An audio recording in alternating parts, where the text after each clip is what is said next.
जय मसीह की प्रियो, इस समय के लिए प्रभु यीशु मसीह को धन्यवाद देते हैं। परमेश्वर की सेवकाई इस विषय के बारे में हम अध्ययन करते आ रहे हैं।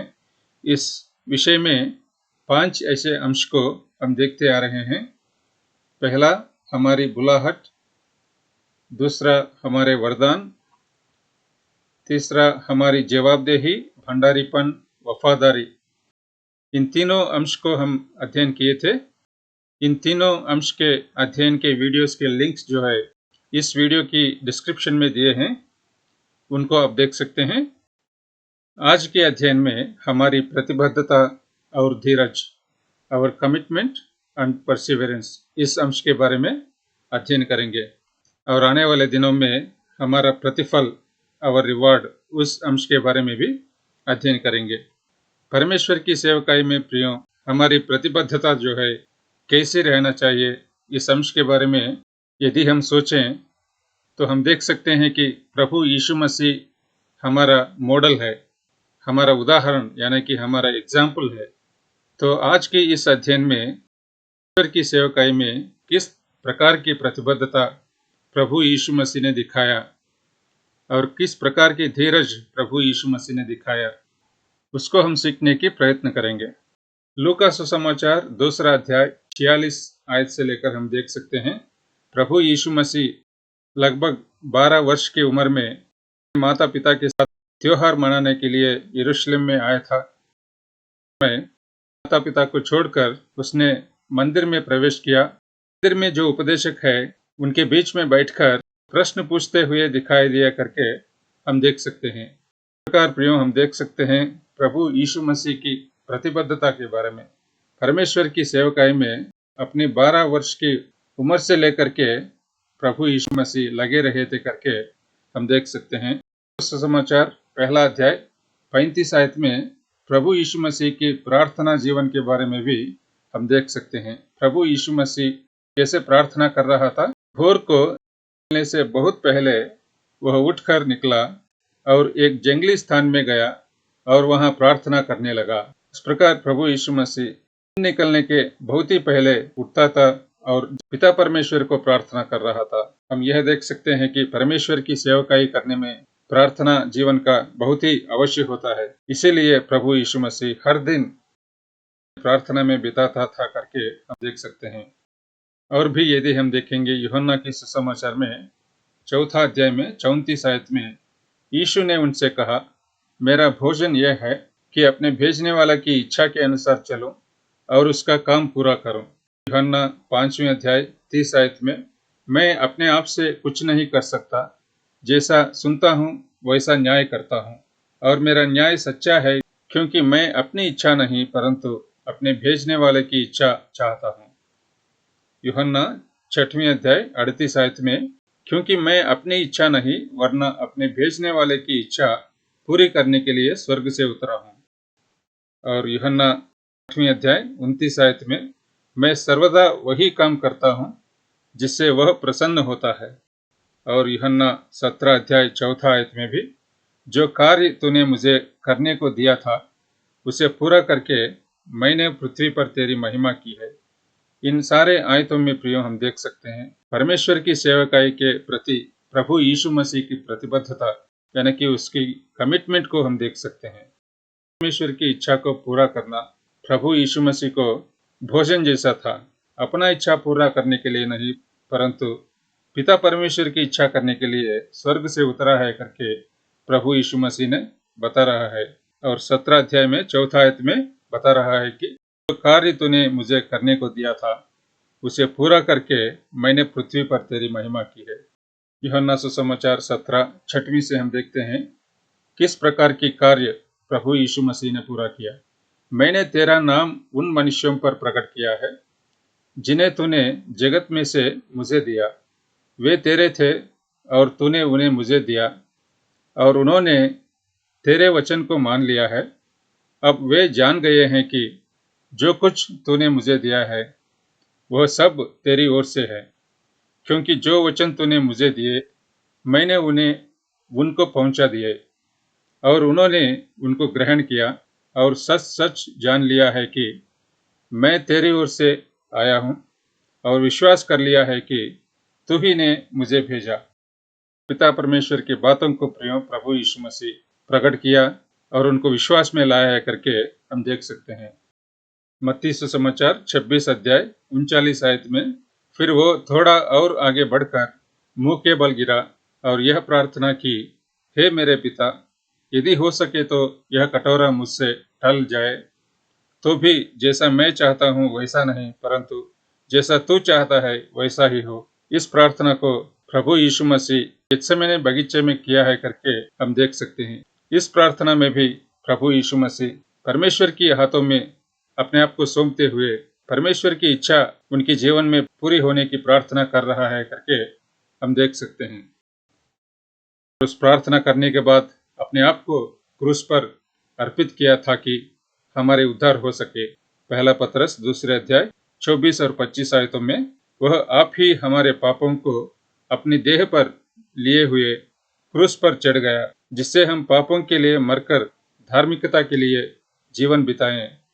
उसी के मार खाने से तुम चंगे हुए, क्योंकि तुम पहले भटकी हुई भेड़ों के समान थे, पर अब अपने प्राणों के रखवाले और अध्यक्ष के पास लौट आए हो। इस प्रकार प्रियो, प्रभु यीशु मसीह अपने आप को परमेश्वर के हाथों में सौंपते हुए क्रूस पर चढ़ा और अपने आप को हमारे पापों के लिए बलिदान के रूप में अर्पित किया, ताकि जब हम भटके हुए थे परमेश्वर से दूर होकर पाप में जी रहे थे, हम सबों को उद्धार देते हुए प्राणों की रखवाले और अध्यक्ष जो है पिता परमेश्वर की उपस्थिति में हमें लाए है करके हम देख सकते हैं। ऐसा ही नहीं, उनके दिनों में फरीसी जब परमेश्वर के वचन को करते थे लेकिन उसके अनुसार नहीं चलते थे, इसलिए उनको भी बहुत डांटते थे प्रभु यीशु मसीह।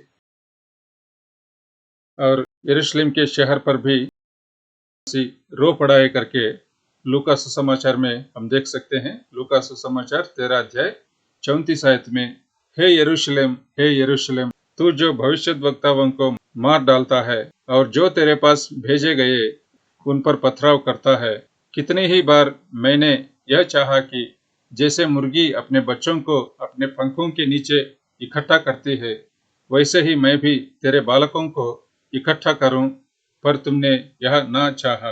इस प्रकार यहूदी लोग परमेश्वर की वचन को तृणीकार करते थे। प्रभु यीशु मसीह बहुत ही दुखित होकर इन शब्दों को बता रहा है करके इस आयत में प्रियो हम देख सकते हैं।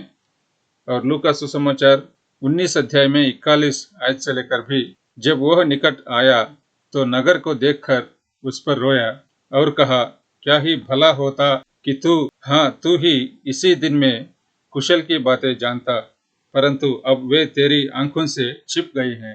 इस प्रकार यहूदी लोग प्रभु यीशु मसीह को कर्ता के रूप में स्वीकार नहीं किया और उसको तृणीकार किया, इसलिए प्रभु यीशु मसीह बहुत ही दुख प्रकट किया करके इन आयतों में प्रियो हम देख सकते हैं। और निहम्या के दिनों में निहम्या 4 अध्याय 17 आयत में हम पढ़ते हैं, शहरपना के बनाने वाले और बोझ के ढोने वाले दोनों भार उठाते थे, अर्थात एक हाथ से काम करते थे और दूसरे हाथ से पकड़ते रहते थे। इस आयत में प्रियो हम बहुत ही महत्वपूर्ण सच्चाई को देख सकते हैं। शैतान जो है परमेश्वर की काम करने से हमें रोकने की कोशिश करेगा, इसलिए हमें एक हाथ से हथियार पकड़ना चाहिए, यानी कि परमेश्वर की वचन हमारे हाथ में एक तलवार जैसा है, उसको पकड़कर हमें शैतान के कामों को रोकना चाहिए। दूसरा हाथ से हमें परमेश्वर के काम में लगे रहना चाहिए। इस प्रकार हमारे दोनों हाथों को परमेश्वर की सेवकाई में रखते हैं करके हम देख सकते हैं। पहला इतिहास 28 अध्याय 10वीं आयत में, अब चौकस रह, यहोवा ने तुझे एक ऐसा भवन बनाने को चुन लिया है जो पवित्र स्थान ठहरेगा, हियाव बांधकर इस काम में लग जा। दाऊद जो है अपना बेटा सुलेमान से इन शब्दों को बता रहा है करके हम देख सकते हैं। परमेश्वर की मंदिर बनाने के लिए सुलेमान को परमेश्वर ने चुन लिया, इसलिए उनको हियाव बांधकर परमेश्वर के काम में लग जाने के लिए बता जा रहा है करके हम देख सकते हैं।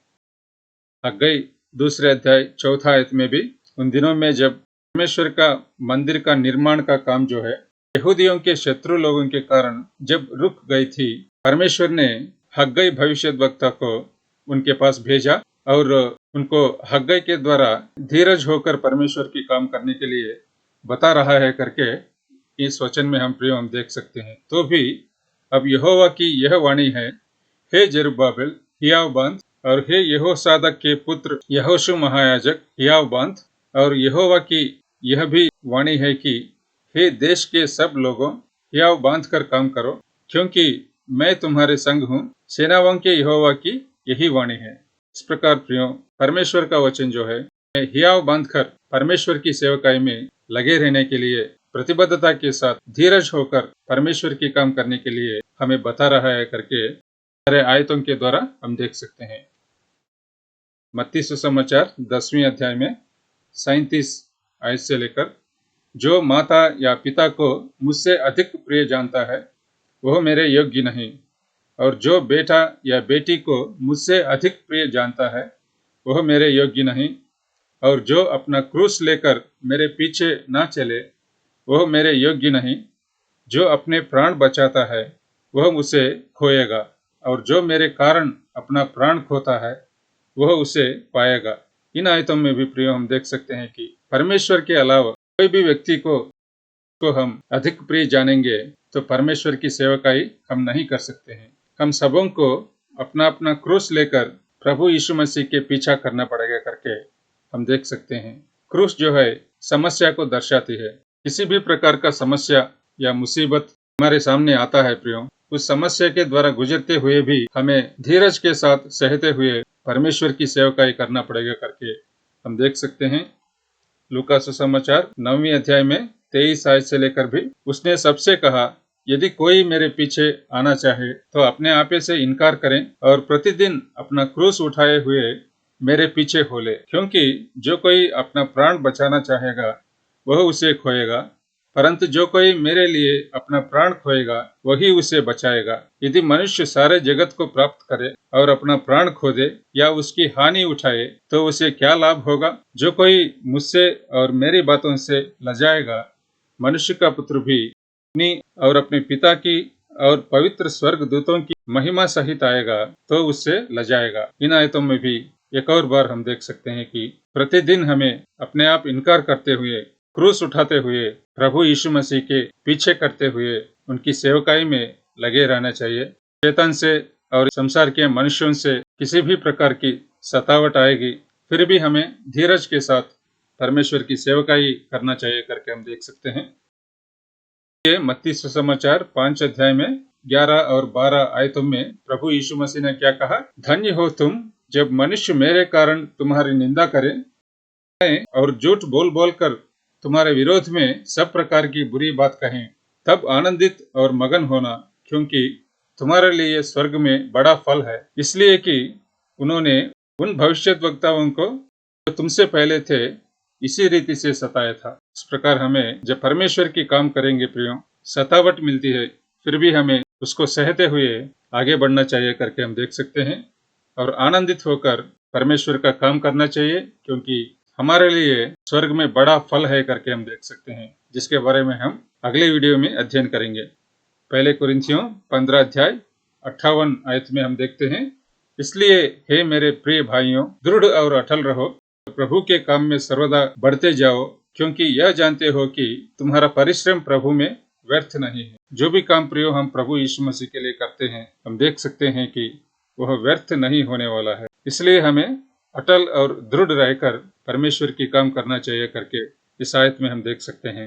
अंत में प्रियो हम देखते हैं दूसरे तिमोथियस 4 अध्याय में पौलुस जो है तिमोथियस को बता रहा है, दूसरे आयत से लेकर, तू वचन का प्रचार कर, समय और असमय तैयार रह, सब प्रकार की सहनशीलता और शिक्षा के साथ उलाहना दे और डांट और समझा, क्योंकि ऐसा समय आएगा जब लोग खरा उपदेश न सह सकेंगे, पर कानून की खुजली के कारण अपनी अभिलाषाओं के अनुसार अपने लिए उपदेशक बटोर लेंगे और अपने कान सत्य से फेर कर कथा कहानियों पर लगाएंगे। पर तू सब बातों में सावधान रह, दुख उठा, सुसमाचार प्रचार का काम कर और अपना सेवा को पूरा कर। इसलिए हमें क्या करना पड़ेगा? समय और असमय में तैयार रहना पड़ेगा परमेश्वर की सेवकाई करने में, और सब प्रकार की सहनशीलता को दिखाते हुए आगे बढ़ना चाहिए। सब बातों में सावधान रहना पड़ेगा, दुख उठाना पड़ेगा, सुसमाचार का काम करते हुए अपनी सेवकाई को पूरा करना चाहिए, तभी हमें स्वर्ग में प्रिय फल मिलेगा करके हम देख सकते हैं। छोटी सी प्रार्थना के साथ इस अध्ययन को समाप्त करेंगे। प्यारे पिता परमेश्वर, इस समय के लिए हम आपको धन्यवाद देते हैं। प्रभु यीशु मसीह की प्रतिबद्धता और उनकी धीरज के बारे में अध्ययन करने में आपने हमें सहायता दिया, उसके लिए हम आपको धन्यवाद देते हैं। प्रभु यीशु मसीह अपने बचपन से ही पिता परमेश्वर की सेवकाई में लगे रहे थे करके हमने देखा है। फरीसियों से और अन्य लोगों से जितने भी समस्याओं से गुजरना पड़ा, तो भी प्रभु यीशु मसीह धीरज के साथ, प्रतिबद्धता के साथ परमेश्वर की सेवकाई पूरा करते हुए ऊपर चढ़कर हमारे उद्धार के लिए बलिदान के रूप में करके हमने देखा है। हमें भी प्रभु सहनशीलता के साथ परमेश्वर की सेवकाई करने में जितने भी मुसीबत कठिनाइयों से हमें गुजरना पड़े, आपकी सामर्थ्य से हमें भर दीजिए, ताकि हम भी परमेश्वर की सेवकाई प्रतिबद्धता के साथ कर सकें। जो कोई भाई बहन इस वीडियो को देख रहे हैं, उनके साथ रहो, के ऊपर आपकी आशीष दे, परमेश्वर की सुसमाचार को प्रकट करने में हमें सहायता दे। इस छोटी सी प्रार्थना प्रभु यीशु मसीह के पवित्र नाम से मांगते हैं प्रभु, आमीन।